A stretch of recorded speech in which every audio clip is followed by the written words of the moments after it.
गरीब और अमीर की कहानी परिचय। इस कहानी का केंद्र बिंदु है दो विपरीत जीवन शैली वाले व्यक्तियों की जिंदगियों का मिलन। गरीब और अमीर की यह कहानी एक गहरे सामाजिक और मानसिक पहलू को दर्शाती है, जो विभिन्न जीवन स्थितियों और संघर्षों को उजागर करती है। भाग एक। गरीब का जीवन। गांव के एक छोटे से कच्चे घर में रामू नामक एक गरीब किसान अपने परिवार के साथ रहता था। उसका जीवन साधारण था, लेकिन संघर्षपूर्ण भी था। हर दिन सूरज की पहली किरण के साथ वह खेत में काम करने निकल जाता।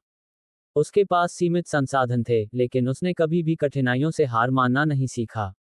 उसकी पत्नी राधा घर का कामकाज संभालती और बच्चों की देखभाल करती। रामू के पास ज्यादा सुविधाएं नहीं थीं, लेकिन उसकी मेहनत और ईमानदारी उसे गर्वित करती थी। रामू के खेत में बहुत मेहनत करनी पड़ती थी। फसल की अच्छी पैदावार के लिए वह हर संभव प्रयास करता, लेकिन हर साल मौसम की खराबी और अन्य कठिनाइयों के कारण उसकी फसल बर्बाद हो जाती थी। फिर भी वह अपनी मेहनत से हार नहीं मानता। भाग दो। अमीर का जीवन। वहीं शहर के एक आलीशान बंगले में एक अमीर व्यक्ति, विजय, अपने परिवार के साथ रहता था। विजय एक सफल उद्योगपति था, जिसकी कंपनियां कई क्षेत्रों में काम कर रही थीं। उसकी जीवनशैली विलासिता से भरी हुई थी। उसकी दिनचर्या में महंगे भोजन, लग्जरी गाड़ियां और विदेश यात्राएं शामिल थीं। विजय की हर इच्छा पूरी होती थी और वह अपनी संपन्नता से संतुष्ट था। विजय का जीवन कामयाबी और सुख सुविधाओं से भरा हुआ था, लेकिन कभी कभी उसे अपने जीवन की सभी सुख सुविधाओं पर विचार करने का समय नहीं मिल पाता था। उसके पास समय की कमी थी, और उसके लिए रिश्तों की गहराई या सच्चे प्यार की खोज का कोई स्थान नहीं था।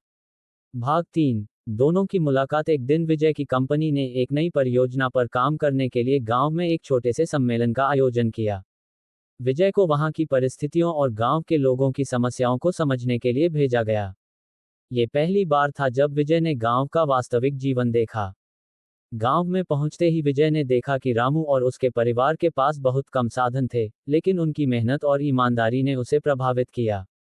रामू के छोटे से घर और कठिन जीवन को देखकर विजय ने महसूस किया कि उसने अपने जीवन की बहुत सी चीजें गंवा दी हैं। विजय ने रामू से बातचीत की और उसकी परेशानियों को समझा। रामू ने विजय को बताया कि उसके पास पर्याप्त भोजन नहीं होता, उसकी फसल बार बार खराब हो जाती है, और उसे अपनी मेहनत का पूरा फल नहीं मिल पाता। विजय ने उसकी बातें ध्यानपूर्वक सुनी और महसूस किया कि उसके पास सुविधाओं के बावजूद एक सच्चे सुख की कमी है।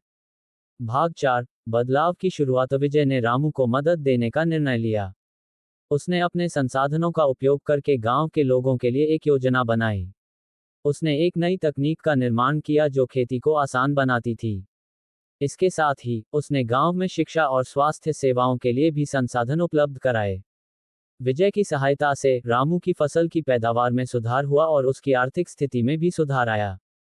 गांव के अन्य लोगों को भी इससे लाभ हुआ। विजय ने देखा कि उसकी मदद से रामू और अन्य गांव वालों की जिंदगी में बदलाव आ रहा था। भाग 5। आत्म अवलोकन और सच्चे सुख की खोज। विजय ने रामू की मदद करने के बाद अपने जीवन पर विचार किया। उसने महसूस किया कि सच्चा सुख केवल भौतिक संसाधनों में नहीं है, बल्कि दूसरों की मदद करने और उनके जीवन में सकारात्मक बदलाव लाने में भी है। विजय ने अपने व्यवसाय की एक बड़ी भागीदारी को समाज सेवा में लगाना शुरू किया। उसने अपने जीवन में सरलता अपनाई और रिश्तों की गहराई को समझने का प्रयास किया। वह अब केवल अपने लाभ के लिए नहीं बल्कि समाज के उत्थान के लिए काम करने लगा।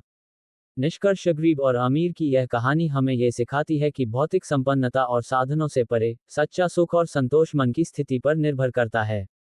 रामू की मेहनत और विजय की समाज सेवा ने उन्हें जीवन के वास्तविक अर्थ को समझने में मदद की। अंततः ये कहानी हमें बताती है कि जीवन में सच्चा खुशहाली केवल व्यक्तिगत लाभ में नहीं, बल्कि दूसरों के जीवन में सुधार और सामाजिक उत्थान में है। हिंदी वॉइस।